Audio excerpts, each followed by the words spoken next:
تو مسلمان کیا کرتا ہے؟ گراؤنڈ ریئلٹی کو سامنے رکھ کر، اسباب کو سامنے رکھ کر ایک فیصلہ کرتا ہے، پھر مشورے بھی کرتا ہے۔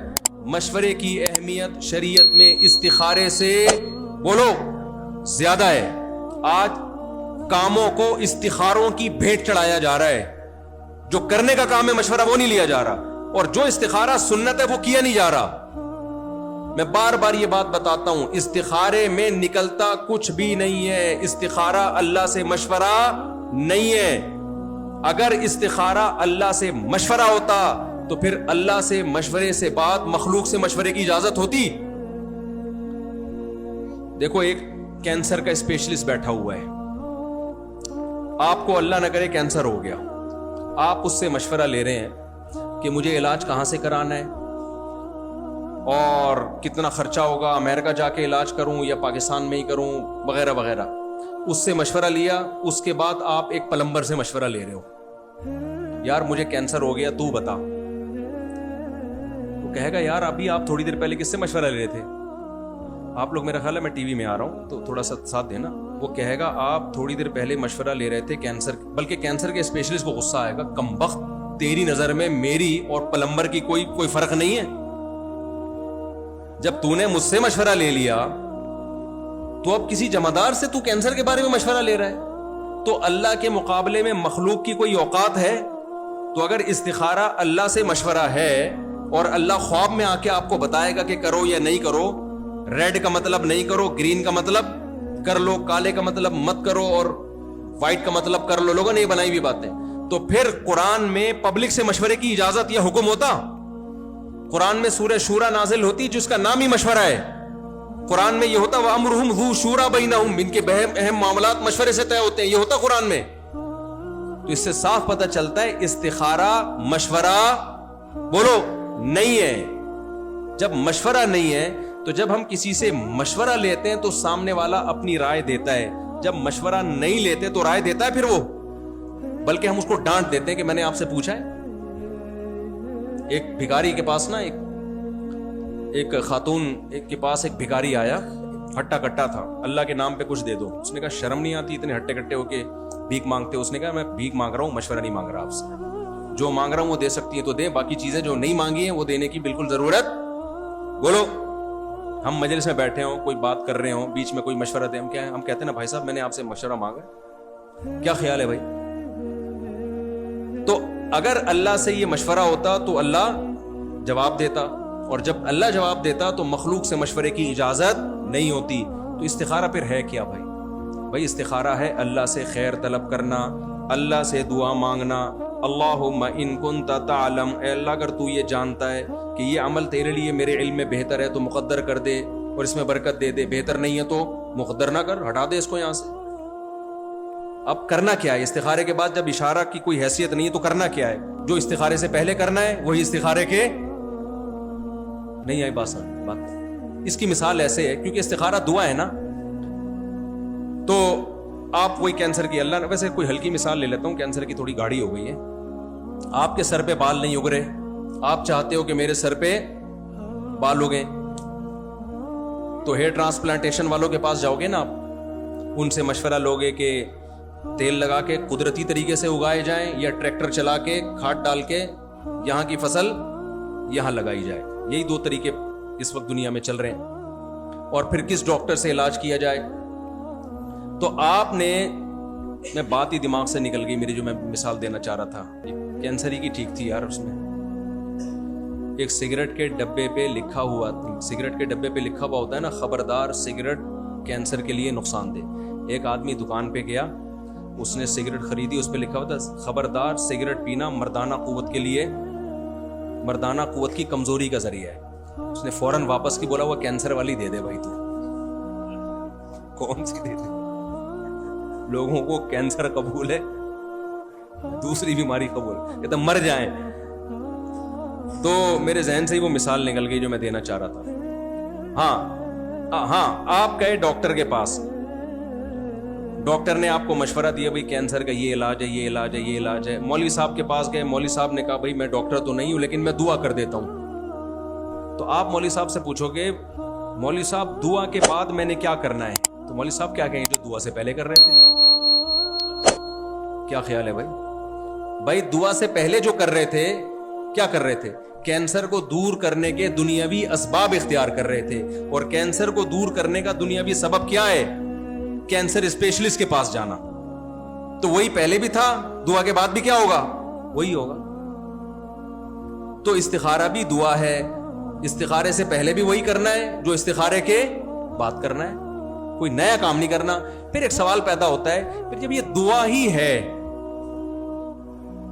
تو پھر دعا ہی ہونا, یہ استخارے کی الگ سے کیا ہے کہ 2 رکعت پڑھ کے اس طریقے سے دعا مانگی جائے؟ بھائی ہے دعا ہی, لیکن اس کے الفاظ چونکہ نبی صلی اللہ علیہ وسلم نے اسپیشلی سکھائے ہیں اور اس کا طریقہ سکھایا ہے, تو پتا چلا کہ یہ عام دعاؤں سے اوپر کی دعا ہے. اس کی قبولیت کا امکان دوسری دعاؤں کی نسبت زیادہ نہیں بلکہ بہت زیادہ ہے. لیکن کرنا وہی ہے جو دعا سے پہلے, اور جو دعا کے بعد بھی وہی کرنا ہے جو دعا سے پہلے کرنا ہے. اب پہلے کیا کرنا ہے؟ کامیابی کے اسباب اختیار کرنے, اور کامیابی کے اسباب میں سب سے اہم ترین سبب ہے اس کام کے ماہرین سے مشورہ لینا. آپ کینسر کے پیشنٹ ہو تو کامیابی کا سبب یہ ہے کہ اس کام کے ماہرین جو کینسر اسپیشلسٹ ہیں ان سے مشورہ لیا جائے گا. 2 چیزیں, مشورہ بھی لیا جائے گا اور اس کے ماہر سے لیا جائے گا. کسی پلمبر سے مشورہ لینا تو بھی جتنے مرضی استخارے نکال دو برباد ہی ہو گئے آپ. بہت سے لوگ کہتے ہیں ہم نے تو 20 استخارے نکالے تھے پھر بھی ناکام ہو گئے. بھائی وجہ اس کی ہے کہ اس کام کے جو دنیاوی اسباب ہیں نا کامیابی کے, وہ آپ نے اختیار نہیں کیے. کیونکہ دعائیں جب قبول ہوتی ہیں جب آپ دنیاوی اسباب بھی اختیار کرتے ہو. آپ ساری رات تہجد میں دعا مانگتے رہو, پوری رات رو رو کے گر گڑا کے مر جاؤ, آپ بے ہوش ہو جاؤ کہ اللہ مجھے روٹی کھلا دے, لیکن صبح آپ پراٹھا اپنے نوالے حلق میں نہیں اتارتے تو وہ خود بخود اڑ کے دعاؤں کی وجہ سے آپ کے حلق میں نہیں جائے گا. آپ کو روٹی تلاش کرنی پڑے گی, آٹا لانا پڑے گا, گوندنا پڑے گا, تندور میں ڈالنا پڑے گا, پھر نکالو گے, پھر اس کو لقمہ بنا کے کھاؤ گے. تو ایسے ہی قرآن سے پتا چلتا ہے کہ کامیابی کے ظاہری اسباب میں جو سب سے پاورفل سبب ہے وہ ہے اس فن کے ماہرین سے مشورہ. اس لیے علماء کہتے ہیں استخارہ نہ کیا ہو, مشورہ لے کے کام کیا ہو, کامیابی کا پھر بھی امکان ہے. لیکن استخارہ کیا اور مشورہ نہیں کیا تو کوئی امکان نہیں ہے کامیابی کا, کیونکہ آپ نے تو اس کے اسباب ہی پورے نہیں کیے نا بھائی. کوئی معجزہ ہو جائے تو ایک الگ بات ہے. تو اس لیے جو میں نے آپ کو ایک اصول شریعت کا بیان کیا نا, بس اسی پر میں بات کو ختم کر رہا ہوں کہ جو کام اپنے اختیار میں ہے اس کو چھوڑو نہیں, اور جو اپنے اختیار میں نہیں ہے اس کے پیچھے کبھی بھی بولو مت پڑو. تو یہ نعرہ ٹھیک ہوا کہ نہیں ہوا؟ آئے گا بھائی, آئے گا, کوئی نہ کوئی تو آئے گا, کیونکہ میرے آنے سے تو کوئی آ نہیں سکتا. تو ہم نے یہ نعرہ لگایا ہے, اور یہ ہم نے بچپن میں اللہ معاف فرمائے ڈرامہ دیکھا تھا, اس میں یہ نعرہ سیکھا تھا ہم نے. تو پورے میرے بیانات اس نعرے پہ ہوئے ہیں. مجھے ایسا سبق ملا نا اس نعرے سے, حالانکہ بچپن کا پڑوسیوں کے اللہ معاف فرمائے, تبھی میں اللہ معاف فرمائے اس لیے کہہ رہا ہوں کہ کوئی کلپ میں کہہ کے دیکھو ڈراموں کی باتیں کر رہے ہیں, تبھی تو کہہ رہا ہوں اللہ معاف فرمائے کہ ڈرامے دیکھنا ٹھیک نہیں ہے. تو بچپن میں کہیں جا کے دیکھ لیا تھا, اور اس زمانے کے ڈرامے بھی ایسے ہوتے تھے کہ خواتین ہیروئن کو جو ڈرامے کی جو ہوتی تھی نا اس کو دیکھ کے پردہ کر لیا کرتی تھی. اچھا یہ میں بھی اعلان کرتا ہوں ایک, تو اس میں نا ایک دکھایا تھا کہ وہ بچے نعرہ لگا رہے ہیں الیکشن کے دنوں میں, آئے گا بھی آئے گا, کوئی نہ کوئی تو آئے گا. تو اس لیے اپنے دماغ کو بھائی صرف ایک طرف لگاؤ. نبی صلی اللہ علیہ وسلم نے فرمایا, بس یہ حدیث کا ترجمہ کر کے بیان ختم کرتا ہوں, من کانت الآخرۃ ہمہ جعل اللہ غناہ فی قلبہ وجمع له شملا واتته الدنیا وہی راغمہ. آپ صلی اللہ علیہ وسلم نے فرمایا جس نے اپنی فکر آخرت کو بنایا, دنیا میں وہی فکر لینی ہے جو آخرت سے جس کا لنک ہو. اب کمانے کی فکر آخرت کی فکر ہے, اصل میں کمانا کیا ہے, فرض ہے, تو اصل فکر کیا ہوگی, آخرت. تو آپ صلی اللہ علیہ وسلم نے فرمایا اللہ اس کی تمام فکروں کو سمیٹ دیتے ہیں ایک فکر میں. تو بتاؤ جس کی ایک فکر ہو, زیادہ فکریں ہو, وہ سکون میں ہوگا, یہ ایک فکر والا سکون میں ہوگا.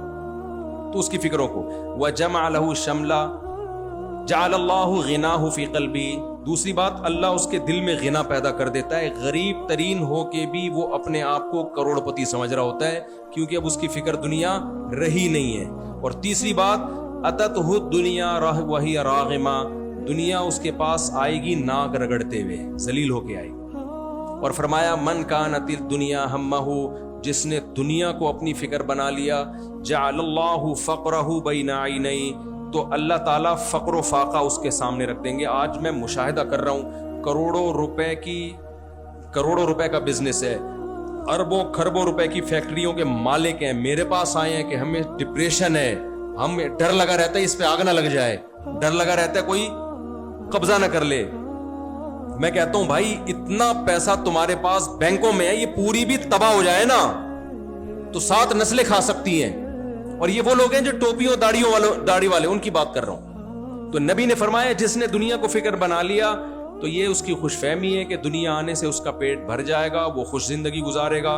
فرمایا جعل اللہ فقرہ بین عینیہ، اللہ فقر و فاقہ اس کی نگاہوں کے بالکل سامنے.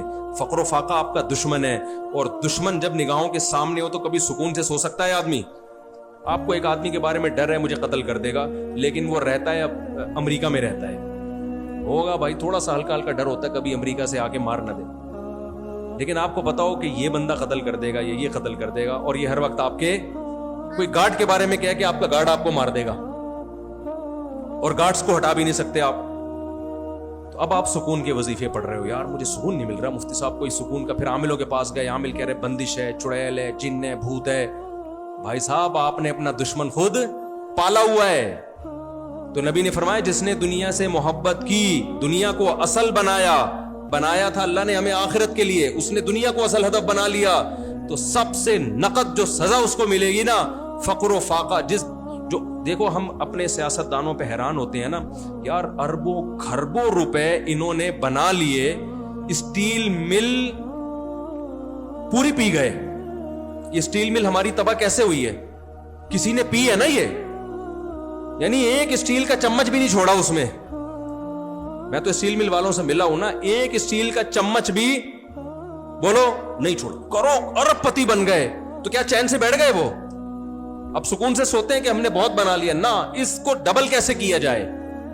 تو نبی صلی اللہ علیہ وسلم نے فرمایا جعل اللہ فقرہ بین عینیہ، اللہ فقر و فاقہ اس کی نگاہوں کے سامنے ایسے گھومتا رہے گا. وہی ہے فیکٹریوں کا مالک، ہر وقت ڈر آگ نہ لگ جائے، یہ نہ ہو جائے، وہ نہ ہو جائے. فرمایا جعل اللہ فقرہ بین عینیہ وفرق علیہ شملہ، اس کی فکروں کو اللہ بکھیر دے گا.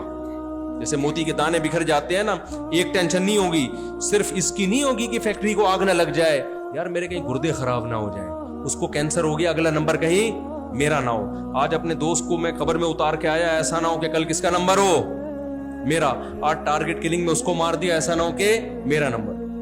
ہمارے ایک دوست تھے، بوری بند لاشیں نہیں کراچی میں مل رہی تھی، وہ اتنے ڈپریشن میں گئے ہوئے. میں نے کہا کیوں؟ کہہ رہے ہیں مجھے لگ رہا ہے کہیں میری بھی لاش بوری سے نہ نکلے. میں نے کہا بھائی تیرا نہ کسی تنظیم سے لینا دینا، تو کیوں ہی ڈر رہا ہے؟ ویسے ہی ایک تو جسمانی کمزوری کی وجہ سے بھی یہ بعض دفعہ ہو جاتا ہے، دل کی کمزوری، لیکن زیادہ تر لوگوں کو دنیا کی محبت. تو اللہ کہتے ہیں اس کی فکروں کو اللہ منتشر، یہ بھی چاہیے، یہ بھی چاہیے، یہ کیوں نہیں ہو رہا، یہ کیوں نہیں ہو رہا، یہ کیوں نہیں مل رہا، پیسہ کیوں نہیں آ رہا، عزت کیوں نہیں، اس کی عزت زیادہ کیوں ہو رہی ہے، مجھے آگے ہونا چاہیے، اس کے ساتھ ایسا، اس کی 4 کیوں، استغفر اللہ، اس کے ساتھ یہ کیوں نہیں ہو رہا. تو یہ اتنی فکریں اس کی، کوئی ایک فکر نہیں ہوتی. تو فرمایا فرق علیہ شملہ، اس کی فکروں کو اللہ کیا کر دیں گے؟ بکھیر دیں گے. اور ہوگا کیا؟ اتنی ٹینشنوں سے کیا بہت دنیا آ جائے گی؟